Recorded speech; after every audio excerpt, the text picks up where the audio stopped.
Paano nga ba makaipon ng mabilis kung baon ka sa utang? At paano kung maliit ang kinikita mo ngayon? Parang imposible. Pero ang totoo, may simpleng paraan na pwede mong simulan para makapagsimula ka makaipon kahit may utang ka pa. At sa video na to, ipapakita ko sa iyo kung paano mo to gagawin step by step. Simulan natin sa pinaka-importante, ang method na pwede mong gamitin para mabilis mong mabayaran ang utang mo habang nag-iipon ka. Ito ay ang debt snowball method. Ito yung paraan kung saan uunahin mong bayaran yung pinakamaliit mong utang. For example, meron kang 4 na utang. Base dito, ang priority mo na matapos ay yung 3,000 pesos. Tapos susunod dun yung 10,000. Ang goal mo dito ay makakuha ka ng quick wins para ma-motivate kang magtuloy-tuloy hanggang sa matapos mo lahat ng utang mo. Pero effective ba talaga to? Hindi ba mas okay na unahin yung may pinakamataas na interest, yung tinatawag na debt avalanche method? Tama, maganda rin yan, lalo na kung marami kang pera. Pero ang tanong, paano kung kulang yung pera mo ngayon? Dito mo maintindihan ng problema sa utang ay hindi lang sa pera, kundi bad habits mo sa pera. Behavior problem din ang utang, hindi ang financial problem. Yung tipong may nakita kang sale, tapos uutang ka para ma-afford mo. Nakita mo yung tropa mo nakabagong iPhone, so uutang ka rin para makasabay sa uso. Yung mga ganong habit sa pera at behavior ay isa rin sa dahilan kung bakit paulit-ulit kang nababaon sa utang. Kaya kung gusto mong makawala sa utang sa lalong madaling panahon, kailangan mo ng momentum at motivation. Mas mahirapan kang makabayad sa lahat ng utang mo kung uunahin mo yung malalaking interest. Kaya mas prone ka na tamarin, ma-overwhelm at bumalik sa paulit-ulit na cycle. Inulit ko, ang gusto natin dito ay quick wins. Unahin mo yung mas madaling tapusin na utang kesa dun sa napakalaki na baka abutin ka ng sobrang tagal bago mo maramdaman ang progress. Kapag natapos mo yung malit na utang, magkakaroon ka ng confidence na kaya mo pala. Magkakaroon ka ng emotional boost, mas maiwasan mo ang burnout at mas malaki ang chance na magtuloy-tuloy ka hanggang sa mabayaran mo lahat. Now, paano nga ba ang step by step ng debt avalanche method? Step 1, ilista lahat ng utang mo. Kailangan mong harapin ang problema mo. Iwasan yung tinatawag na ostrich effect, kung saan ini-ignore mo yung problema mo para hindi mo makita. Kaya naman ilista mo lahat ng utang mo, amount, interest rate, due date, duration at minimum payment. Pagkatapos, i-arrange mo sila from smallest to largest. Sa example natin, unahin mong bayaran yung 3,000 pesos. Sunod yung 10,000, then 50,000 hanggang sa pinakamalaki. Pero baka may magtanong dyan, need bang bayaran lahat ng utang kada buwan? O dapat isa lang? Kaya naman, step 2, bayaran lahat ng utang, minimum payment. Yes, dapat mong bayaran lahat ng utang mo kada buwan kahit minimum payment muna. Hindi porket may priority kang bayaran, titigil ka na sa iba. Iniiwasan kasi natin dito yung mas lumaki lalo ang utang mo dahil sa penalties and other fees. At para mas bumilis ang pagbayad mo sa mga utang, gawin mo tong next step. Step 3, focus extra money sa smallest debt. Ngayon, kung may extra kang pera, dito papasok yung strategy. Halimbawa, let's say may natanggap kang bonus na 1,000 pesos. So lahat yun dapat idagdag mong pambayad dun sa pinakamaliit mong utang na 3,000 pesos para mas mabilis kang matapos dito. Kaya imbis na 1,800 pesos ang binabayad mo, magiging 2,800 pesos na yung ibabayad mo this month. Step 4. If done, move to next and repeat. Now, kung tapos ka na sa 3,000 pesos mo na utang, hindi ka dapat tumigil sa pagbayad sa iba pang utang at importanteng gawin mo to. Yung dating 1,800 pesos na binabayad mo doon, ililipat mo naman sa susunod na utang na 10,000 pesos. So imbes na ang minimum lang na 717 pesos ang binabayad mo sa susunod na utang, magiging 2,517 pesos na ito bawat buwan. Kumbaga, pinag-add natin yung 717 at 1,800 pesos. Dahil dito, mas malaki na yung binabayad mo, kaya mas mabilis ka rin matatapos. At habang ginagawa mo ito sa bawat utang, palaki ng palaki ang binabayad mo parang snowball na lumalaki habang gumugulong. Kaya mas bumibilis ang pagbayad mo sa lahat ng iyong utang.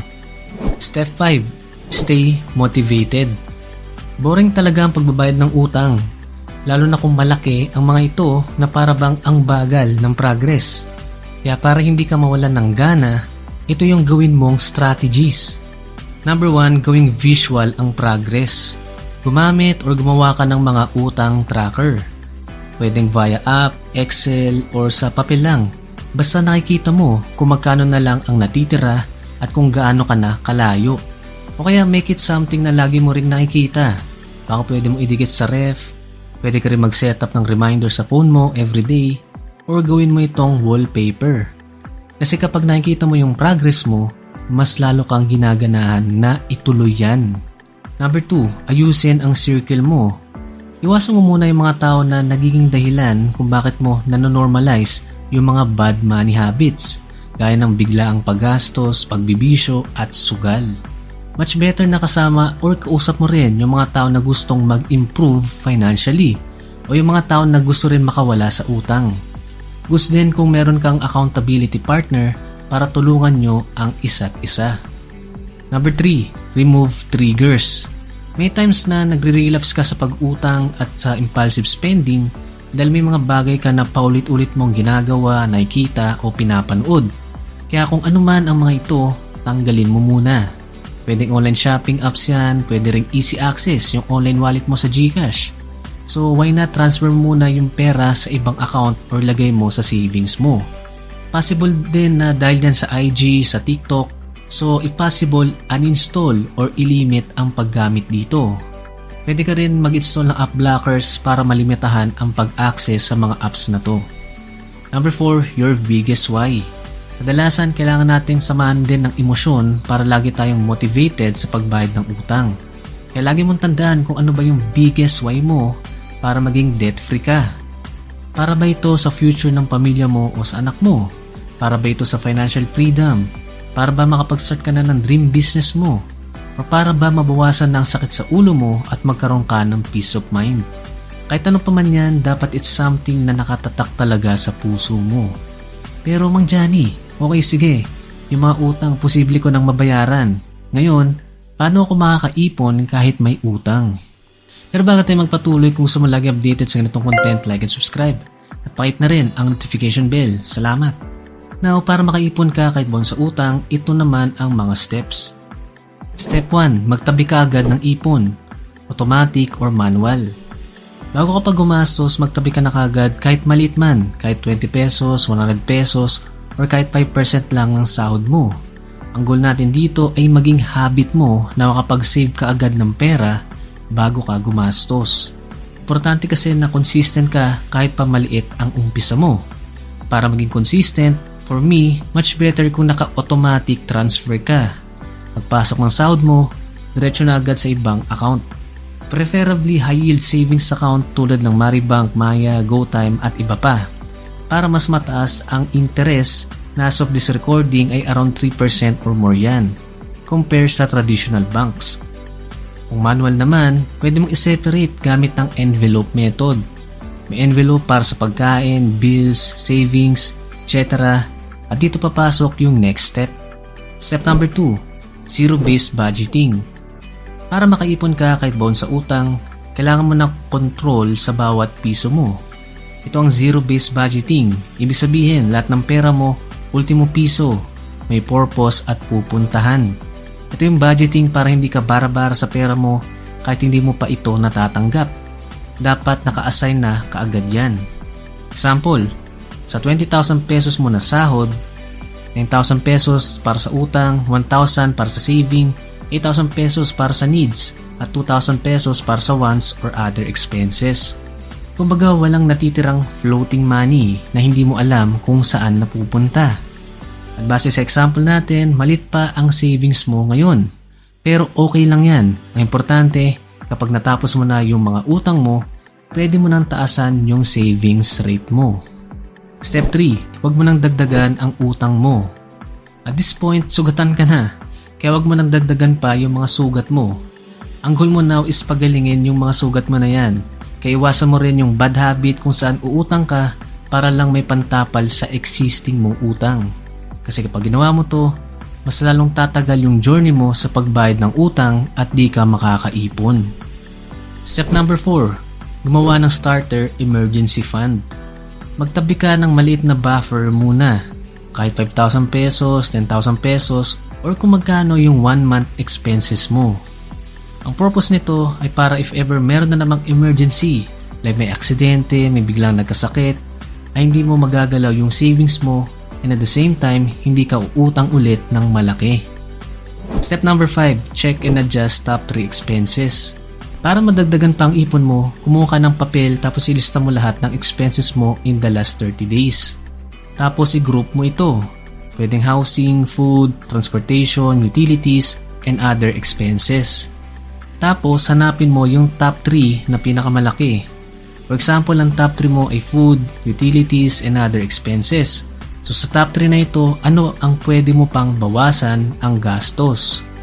Kung sa food, posibleng malaki pala ang gastos mo sa daily iced coffee.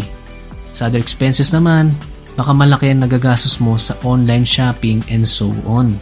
Now, yung matitipid mo dito monthly, pwede mo rin i-add sa savings mo. Ngayon, alam mo na kung paano mag-ipon while may utang, paano ba hindi babalik sa utang lalo na kapag tapos mo na itong bayaran lahat? Paano ka hindi mabaon sa utang ulit? Number 1, buuin ang emergency fund mo. Imbes na starter emergency fund, kumpletuhin mo na ito ng up to 3 to 6 months or kahit up to 1 year kung gusto mo. Lagay mo na rin sa high yield savings account na nabanggit natin kanina. Number 2, strictly follow your budget. Tuloy-tuloy ka pa rin dapat sa pagbabudget. Huwag mong pabayaan ultimo piso. Kailangan natatrack mo yung pera mo. Once bara-bara ka at di mo alam kung anong nangyayari sa pera mo, dun ka ulit babalik sa pangungutang. Number 3, increase your income or add other source. Para magkaroon ka pa ng buffer at para tumaas ang savings rate mo, mas advisable na you find ways to increase your income sa current work mo. Maybe through promotions, incentives, bonus, or switch to new department. Tapos yung bonus na matatanggap mo, dapat pandagdag din sa savings. Hindi pwedeng pangluho lang lahat yan. Wala ring masama sa pag-try ng side hustle or other projects to earn extra income. Number 4, live below your means. Panatiling mababa or the same yung lifestyle mo, kahit pa if ever tumaas ang income mo. Malaki ang chance na babalik ka ulit sa utang kung mas lamang pa yung expenses mo kumpara sa kinikita mo. Kaya kung hindi mo kayang bayaran ng buo or in cash yung gusto mong bilhin, mas mabuting wag mo nang bilhin or wag mong iutang yan. If ever naman nagagamit ka ng credit card, wag kang mag-swipe if hindi mo kayang bayaran ng buo next month yung utang mo. Walang masama sa credit card basta responsable ka sa paggamit at kaya mo magbayad ng full. Number 5, keep learning. Importante ang financial literacy. Maraming bagay tungkol sa pera na hindi natin natutunan sa school at minsan kahit sa magulang natin. At okay lang yun. Posibleng di rin nila alam. Kaya responsibility mo ngayon na matuto. Kaya keep on watching videos like this. Keep reading, mag-research, upgrade your skills at learn more opportunities na posibleng makatulong sa financial journey mo. Ang pag-iipon habang nagbabayad ng utang ay posibleng magawa, pero hindi ito magiging madali. Kailangan mo ng disiplina, commitment, matinding effort at mahabang oras, especially kung malaki at madami ang utang mo. Pero huwag kang panghinaan ng loob dahil achievable yan at marami ring tao ang nakagawa nito na minsan mas malala pa sa sitwasyon mo ngayon. Kaya kung kaya nila, kaya mo rin. At kung gusto mong subukan yung mga digital banks na nabanggit natin kanina, yung mga details ako na nilagay sa description kung gusto mong i-check. Optional lang to kung trip mo. Now, para matulungan ka maayos ang finances mo sa loob ng 3 months, bibigyan kita ng guide at plano. Kaya panoorin mo na itong susunod na video sa iyong screen. Click mo na. Watch now.